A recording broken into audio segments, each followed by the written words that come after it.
Anitha Pushpavanam Kuppusamy Viha YouTube channel அன்பர்கள் அனைவருக்குமே அன்பான வணக்கம். நம்முடைய யூடியூப் சேனலில் மார்கழி மாதத்தை முன்னிட்டு தொடர்ந்து திருப்பாவை பாசுரங்களை விளக்கத்தோடு பார்த்துக்கிட்டு வரோம்.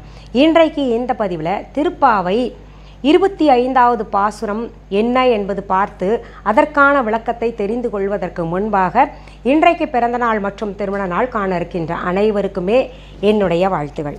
உங்களுடைய வாழ்க்கையில் நீங்கள் அனைத்து நலங்களும் வளங்களும் கிடைக்கப்பெற்று நீடூழி வாழணும்னு நான் இறைவன்கிட்ட அந்த கிருஷ்ணன்கிட்டயே நான் பிரார்த்திக்கிறேன்.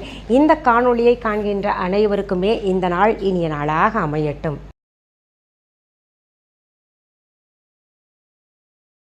ஆண்டாள் நாச்சியார் அருளிய பாசுரங்கள் அனைத்துமே கிருஷ்ணனுடைய பராக்கிரமங்கள் மற்றும் பக்தியை சொல்லிக்கிட்டு வருது. பக்தி எப்படி இருக்கணும் அப்படின்றது கடந்த பாசுரங்கள்லாம் நம்ம பார்த்தோம். சரணாகதி அடைந்து விட வேண்டும், அப்போதுதான் பகவானுடைய கருணை நமக்கு முழுமையாக கிடைக்கும் அப்படின்னு சொல்லியிருந்தாங்க. கடந்த பாசுரத்தில் கூட நிச்சலனமாக பகவான்கிட்ட இருந்து நம்ம சரணாகதி அடைஞ்சிட்டோம்னா பகவானுக்கு தெரியும், ஒரு தாய்க்கு தெரியும் இல்லையா பிள்ளைக்கு என்ன கொடுக்கணுமோ, அதுபோல் பகவான் கிருஷ்ணர் நமக்கு என்ன தேவை என்பதை புரிந்து கொண்டு தருவார் அப்படின்றத பார்த்தோம். இந்த பாசுரத்துலேயும் பார்த்திங்கன்னா அவரை பற்றிய பெருமைகள் பாடி அவர் எங்கிருந்து வந்தார், எப்படி வளர்ந்தார் அப்படின்னு ஆரம்பிக்கிறாங்க. அந்த பாடல் என்ன அப்படின்றத முதல்ல படிச்சிடலாம்.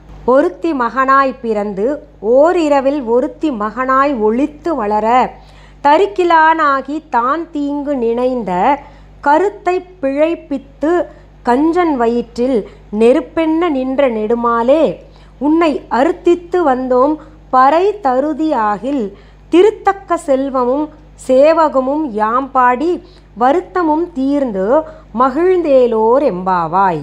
இந்த பாடலை ஆரம்பிக்கும் போதே ஒருத்தி மகனாய் பிறந்து ஒருத்தி மகனாய் வளர்ந்து அப்படின்னு ஆரம்பிக்கிறாங்க. ஆண்டாள் நாச்சியார் நினச்சிருந்தாங்கன்னா யார் அப்படின்னு அங்கே பெயரை குறிப்பிட்டு இருக்கலாம். தேவகி புத்திரனாக பிறந்து யசோதையின் புத்திரனாக வளர்ந்தார் அப்படின்னு சொல்லியிருந்திருக்கலாம், பெயர் சொல்லியிருக்கலாம். ஆனால் சொல்லலை. அவங்க எப்படி மாறிட்டாங்க ஆண்டாள் நாச்சியார் அப்படின்னு பார்த்தீங்கன்னா, அவங்க ஸ்ரீவில்லிபுத்தூரில் பிறந்து வளர்ந்திருந்தால் கூட முழுக்க முழுக்க கண்ணனையே நினச்சிக்கிட்டு இருந்த காரணத்தினால கோகுலத்திலேயே அவங்க பிறந்தது மாதிரியும், அதுவும் கிருஷ்ணன் பிறந்த நேரத்திலேயே பிறந்துட்ட மாதிரியும் தன்னை கற்பனை செய்துட்ட மாதிரி அவங்க சொல்கிறாங்க. ஏன்னா தேவகி வயிற்றில் பிறந்து யசோதைகிட்ட வளர்றான்னு தெரிஞ்சால் கம்சன் தேடி வந்து அழிச்சிடுவானே கிருஷ்ணரை அப்படின்னு கருத்தில் கொண்டு அந்த சூழ்நிலைக்கே மாறிடுறாங்க. அதனால தான் பெயர் எடுக்கலை. ஒருத்தி மகனாய் பிறந்து கம்சன் சிறையிலே வைத்திருந்த பொழுது வசுதேவரின் மனைவியான தேவகிக்கு மகனாய் பிறந்து ஓரிரவில் ஒருத்தி மகனாய் ஒளித்து வளர அப்படின்றாங்க. ஒரே இரவு, அதே இரவில் இன்னொருத்தி மகனாக ஒளித்து வளர்க்கப்பட்டார் கிருஷ்ணன் அப்படின்றது. யார்?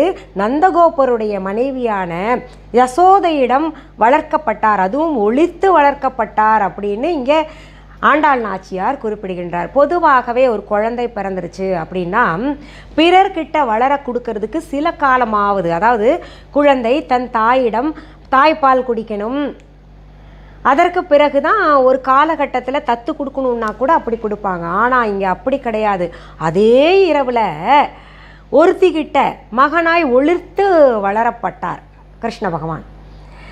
அவர் ஆட்சி புரிந்திருக்க வேண்டும், அவர் பிறந்ததை ஊர் உலகமே கொண்டாடி இருக்க வேண்டும், அவருக்கு ஒரு ராஜவம்சத்தில் இருக்கக்கூடிய அனைத்து சுகங்களும் கிடைச்சிருக்கணும். ஆனால் அப்படி இல்லை, அவர் ஒளித்து வளரப்பட்டார். அவருக்கு கிடைக்க வேண்டியது எதுவுமே கிடைக்கல.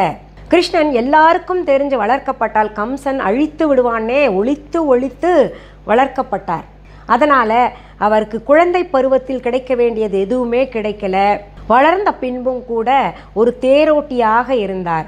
அதை பார்க்கும் பொழுது அவர் பிறருக்காகவே வாழ்ந்தார் அப்படின்றது தெரியும். எல்லாமே சகலமும் கிருஷ்ணன் தான், ஆனால் அவர் பிறருக்காகவே வாழ்ந்தார், தனக்காக எதுவுமே செய்து கொள்ளவில்லை, அவருக்கு அமையவில்லைன்றது நமக்கு இங்கே ஒன்று ஆண்டாள் நாச்சியார் மறைமுகமாக சுட்டி காட்டுகின்றார். ஒளித்து வளர்க்கப்பட்டார் அப்படின்னு. அடுத்த வரிகளில் சொல்கிறாங்க, தருக்கிலான் ஆகி தான் தீங்கு நினைந்த கருத்தை பிழைப்பித்து கஞ்சன் வயிற்றில் நெருப்பென்ன நின்ற நெடுமாலே உன்னை அறுத்தித்து வந்தோம் பறை தருதி ஆகில். கெட்டவனான துஷ்டனான அசுரனான கம்சனுக்கு அவனுடைய வயிற்றில் நீ எப்போவுமே நெருப்பை மூட்டிக்கொண்டே இருக்கின்றார். எப்படி மூட்டிக்கின்றார்? இவர் போய் என்ன தீக்குச்சி வச்சு நெருப்பை மூட்டிக்கொண்டே இருக்கின்றாரா? கிடையாது. கம்சன் கிருஷ்ணன் உயிரோடு இருக்காரு, வளர்க்கப்படுகின்றார் அப்படின்னு தெரிஞ்ச உடனேயே பல அசுரர்களை அனுப்பி அழிக்க பார்த்தான். ஆனால் கிருஷ்ண பகவான் சிலரை ஆட்கொண்டார், சிலரை அழித்து விட்டார். இதுவே இந்த கம்சனுடைய வயிற்றில் புளியை கரைக்குது அப்படிம்பாங்களா. புளியை கரைச்சி அவனுக்கு ஒரு விதமான சூடு இருந்துக்கிட்டே இருக்க வயிற்றுல. எப்போ கிருஷ்ணன் தன்னை அழித்து விடுவானோ என்கின்ற அச்சத்தை ஏற்படுத்தி கொண்டிருந்தார் அப்படின்றது தான் இங்கே குறிப்பிடுகின்றார் ஆண்டாள் நாச்சியார். அடுத்தது சொல்கிறாங்க அவங்க, சிலருக்கு கிருஷ்ணனை நினைத்தாலே வயிறு மனசெல்லாம் குளிர்ச்சியாக இருக்கிறது. அதே கிருஷ்ணன் சிலர் நினைக்கும் பொழுது நெருப்பாக இருக்கின்றார். யாருக்கு? எதிரிகளுக்கு நெருப்பாக இருக்கின்றார், நெருப்பை போன்றவர் அப்படின்றதெல்லாம் இங்கே குறிப்பிடுறாங்க. அதைத்தான் நெருப்பென்ன நின்ற நெடுமாலே அப்படின்றாங்க. நெருப்பாக, எதிரிகளுக்கு நெருப்பாக இருக்கின்ற நெடுமாலே. நெடுந்தூரம் அப்படின்னா ரொம்ப தூரம், நெடுன்னு வளர்ந்துட்டாங்க அப்படின்னா ரொம்ப பெருசாக வளர்ந்துட்டாங்கன்னு. நெடுமாலே அப்படின்னா இந்த உலகத்திலேயே மிகவும் பெரியவனான பகவானே கிருஷ்ணனே அப்படின்னு அர்த்தம் கொள்வதாக இங்கே ஆண்டாள் நாச்சியார் நமக்கு பாடலில் சொல்லியிருக்காங்க. அடுத்த வரிகள் படிக்கலாம். அர்த்தித்து வந்தோம் பறை தருதி ஆகில் திருத்தக்க செல்வமும் சேவகமும் யாம் பாடி வருத்தமும் தீர்ந்து மகிழ்ந்தேலோர் எம்பாவாய்.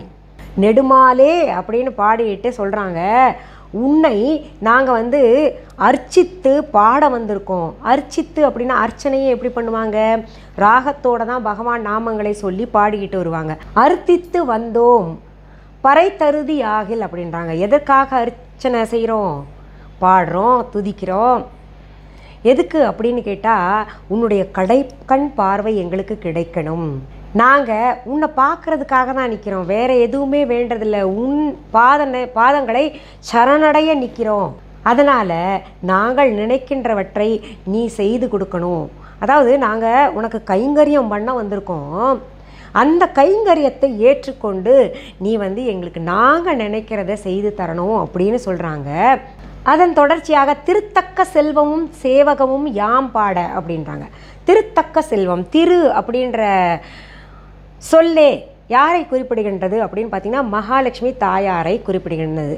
அந்த மகாலட்சுமி தாயார் எப்படி சேவை செய்கிறாங்க கிருஷ்ணனுக்கு, பெருமாளுக்கு? பாதத்தில் உட்கார்ந்து அவருடைய பாதங்களை பிடித்தவாறு இருக்கிறாங்க. அந்த மாதிரி நாங்களும் சேவை செய்ய விரும்புகிறோம். அந்த மகாலட்சுமி தாயாரை நீ எவ்வளோ உயர்ந்த இடத்துல வச்சுருக்க. இந்த உலகத்துக்கே செல்வத்தை அளிக்கக்கூடிய ஒரு வல்லமையை கொடுத்துருக்க. அந்த புகழையெல்லாம் நாங்கள் பாட வந்திருக்கோம். நீ எழுந்திருச்சு எங்களுக்கு கொஞ்சம் அருள் கொடுப்பாயாக அப்படின்னு பாடுவதாக இந்த பாடல் அமைந்திருக்கிறது. மிகவும் எளிய பொருள்களை நமக்கு தந்து பகவானுடைய அத்தனை பெருமைகளையும் சொல்லியிருக்காங்க. அதாவது மகாலட்சுமி தாயாருக்கே இந்த உலகத்துக்கு செல்வம் அளிக்கின்ற வகையில் ஒரு பெருமையை கொடுத்திருக்கின்றார் அப்படின்னு சொல்கிறாங்க. மகாலட்சுமி தாய் ஒரு கணவருக்கு எப்படி சேவை செய்யணும் அப்படின்றதையும் இங்கே மறைமுகமாக சொல்லியிருக்காங்க. எப்படி மகாலட்சுமி தாயார் பெருமாளுடைய காலை அமுக்கிக்கிட்டு இருக்கிற மாதிரியே காட்சி அளிக்கின்றார். சிலையாகட்டும் படமாகட்டும் அதில் பார்த்துருப்பீங்க. அப்போது கணவனை துதிக்க வேண்டும், போற்ற வேண்டும், சேவை செய்ய வேண்டும், அவருக்கு தக்கவாறு நாம் மாற வேண்டும், அவரும் நமக்கு தகுந்தமாறு கிருஷ்ண பகவான் போல மாற வேண்டும் அப்படின்றதையும் நம்ம எதிர்பார்ப்போம் இல்லையா? அது இங்கே சொல்லிக்கிறேன். இது கணவன் மனைவி பெருமையை சொல்வதாக கூட நம்ம எடுத்துக்கலாம். கிருஷ்ணர் எப்படி இருக்கிறாராம்? மகாலட்சுமி தாயாருக்கு மிகுந்த பெருமையை கொடுத்திருக்கின்றார். அந்த பெருமையை உணர்ந்து புரிந்து கொண்டு மகாலட்சுமி தாயாரும் சேவகம் செய்கிறாங்களாம். அந்த சேவகத்தை நாங்களும் செய்யணும் அப்படின்னு இங்கே கேட்பதாக பாடல் இருக்குது. சரி, இந்த பாடல் கட்டாயம் உங்களுக்கு பிடிச்சிருக்கும். இந்த பதிவை உங்களுடைய உற்றார் உறவினர்களுக்கெல்லாம் நீங்கள் பகிரணும்னு என்னுடைய தாழ்மையான வேண்டுகோள். இது வரைக்கும் என்னுடைய யூடியூப் சேனலை சப்ஸ்கிரைப் பண்ணாதவங்க உடனே சப்ஸ்கிரைப் பண்ணிக்கோங்க. பெல் ஐகான் பட்டனில் ஆல் என்கின்ற ஆப்ஷனை அழுத்திக்கோங்க. அப்போ தான் எல்லா பதிவுகளும் உங்களுடைய கவனத்திற்கு வந்து சேரும். இப்போ நம்ம விஹா ஆன்லைன் பற்றி சொல்கிறேன். விஹா ஆன்லைன் என்பது எங்களுடைய ஆன்லைன் ஷாப். இதுவரைக்கும் யாராவது எங்களுடைய Viha online shopping app download பண்ணலைன்னா உடனே ப்ளே ஸ்டோர் ஆப் ஸ்டோருக்கு போயிட்டு தம்ப்நெயிலில் கொடுக்கப்பட்டிருக்கின்ற விஹா ஆன்லைன் ஸ்பெல்லிங் பார்த்துட்டு டெக்ஸ்ட் பண்ணுங்கள், டவுன்லோடு பண்ணிக்கோங்க. அதற்கு பிறகு நீங்கள் பார்க்க வேண்டியது மிஸ்ஸஸ் அனிதா குப்புசாமிஸ் விஹா ஆன்லைன் அப்படின்னு பச்சை எழுத்தில் இருக்கா அப்படின்னு.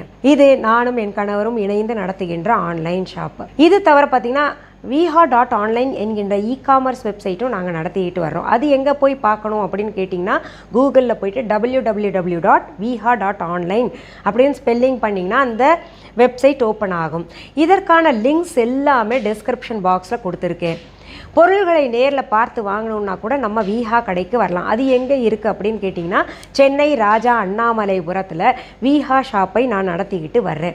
அதற்கான ஃபோன் நம்பர், அட்ரஸ் கூட இந்த டிஸ்கிரிப்ஷன் பாக்ஸில் கொடுத்துருக்கேன், பார்த்து வரலாம். அது தவிர எங்களுடைய விஹா கடைக்கான கூகுள் ரூட் மேப் லிங்க் கூட இந்த டிஸ்கிரிப்ஷன் பாக்ஸில் தர்றேன். அந்த கூகுள் ரூட் மேப்பை நீங்கள் பின்பற்றிக்கிட்டு எங்களுடைய விஹா கடைக்கு வந்து சேரலாம். அப்படி இல்லைன்னா கூகுள் ரூட் மேப்பில் போயிட்டு விஹா ஷாப் சென்னை ராஜா அண்ணாமலைபுரம் அப்படின்னு டெக்ஸ்ட் பண்ணிங்கன்னா அது உங்களை கைடு பண்ணிக்கிட்டு வந்து எங்கள் கடையில் சேர்த்து விட்டுடும். எங்கள் விஹா கடைக்கான கிளைகள் உங்கள் ஊரில் அல்லது உங்கள் நாட்டில் எங்கேயாவது இருக்கா அப்படின்னு தேடினீங்கன்னா கட்டாயம் இருக்காது. அப்படி நடத்துனாங்கன்னா யாராவது அதுக்கும் எங்களுக்கும் சம்பந்தம் கிடையாது. அப்படி யாருமே நடத்தலை, அது டூப்ளிகேட் அப்படின்னு புரிஞ்சுக்கோங்க. இன்னும் சில தகவல்கள் சொல்கிறேன். எங்களுடைய viha.online இ-காமர்ஸ் வெப்சைட் தவிர, எங்களுடைய விஹா ஆன்லைன் ஷாப்பிங் ஆப் தவிர, எங்களுடைய விஹா கடையை தவிர எங்களுடைய பொருள்கள் வேறு எந்த இ-காமர்ஸ் வெப்சைட்லேயோ வேறு எந்த ஆன்லைன் ஷாப்பிங் ஆப்லேயோ வேறு எந்த கடைகள்லையும் கிடைக்காது. அப்படி இருந்ததுன்னா அதற்கும் எங்களுக்கும் தொடர்பு கிடையாது. என்னுடைய விஹா ஸ்டிக்கர் எல்லாம் ஒட்டி கொடுத்தாங்கன்னா அது எங்ககிட்டேருந்து வாங்கிட்டு போய் எந்த மாதிரி மாற்றி உங்ககிட்ட விற்பனை கொடுக்குறாங்கன்னு எனக்கு தெரியாது. இது போன்ற டூப்ளிகேட்டெல்லாம் தடுக்கணுன்னா நீங்கள் செய்ய வேண்டியது ஒன்றே ஒன்று தான். விஹா ஆன்லைன் ஷாப்பிங் ஆப்பை உங்களுடைய சிஸ்டம்லேயோ இல்லை உங்களுடைய ஃபோன்லேயோ டவுன்லோடு பண்ணி வச்சுக்கோங்க. நீங்கள் எங்கேயும் தேடி போக வேண்டாம். நான் என்ன மாதிரி பொருள்கள் விற்கிறேன், தினமும் ஏதாவது புதுசாக பொருள்கள் கொடுக்குறேன்னா இல்லை பொருள்கள் எப்படி இருக்குன்னு பார்க்குறதுக்கு எங்களுடைய Viha online shopping app download பண்ணதுலேயே போய் பார்த்து தெரிஞ்சுக்கலாம்.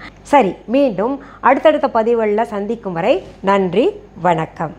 அன்பான வாடிக்கையாளர்களே, உங்கள் விஹா ஸ்டோரில் பூஜை பொருட்கள், சிலைகள், ராசிக்கற்கள், வாஸ்து பொருட்கள், விதைகள், பாரம்பரிய அரிசி வகைகள், சிறுதானியங்கள், ஆர்கானிக் பொருட்கள், மூலிகை எண்ணெய், மளிகை பொருட்கள், மரச்செக்கு எண்ணெய், மரப்பொருட்கள், வெள்ளி ஆபரணங்கள், கிஃப்ட் ஆர்டிகல்ஸ், காட்டன் மற்றும் பட்டு புடவைகள், காட்டன் சுடிதார்கள், பட்டு பாவாடை, குழந்தைகளுக்கான விளையாட்டு பொருட்கள், ஹை குவாலிட்டி இமிடேஷன் நகைகள், வீட்டு உபயோக பொருட்கள், ஜூட் பேக்ஸ், ஹேண்ட்மேட் சோப்ஸ், அழகு சாதன பொருட்கள், சிறுதானிய பிஸ்கெட்டுகள், ஹோம் அப்ளையன்சஸ், இன்னும் பற்பல பொருட்கள் விற்பனைக்குள்ளது. விஹா ப்ராடக்ட்களை நீங்கள் வாங்க விரும்பினால் அது எங்களுடைய viha.online வெப்சைட் மற்றும் சென்னை ராஜா அண்ணாமலைபுரத்தில் உள்ள எங்கள் விஹா ஸ்டோரில் மட்டுமே கிடைக்கும் என்பதை தெரிவித்துக் கொள்கிறோம். வேறு எந்த ஆன்லைன் வெப்சைட்களிலும் விஹா ப்ராடக்ட்கள் விற்பனைக்கு கிடையாது என்பதை நீங்கள் கவனத்தில் கொள்ள வேண்டும். எங்கள் விஹா ஸ்டோரின் விலாசத்தை கண்டறிய கூகுள் மேப்ஸில் விஹா ஸ்டோர் என்று டைப் செய்தால் வழியை கண்டறியலாம். www.viha.online வெப்சைட்டிலும் விஹா ஸ்டோரின் அட்ரஸ் உள்ளது.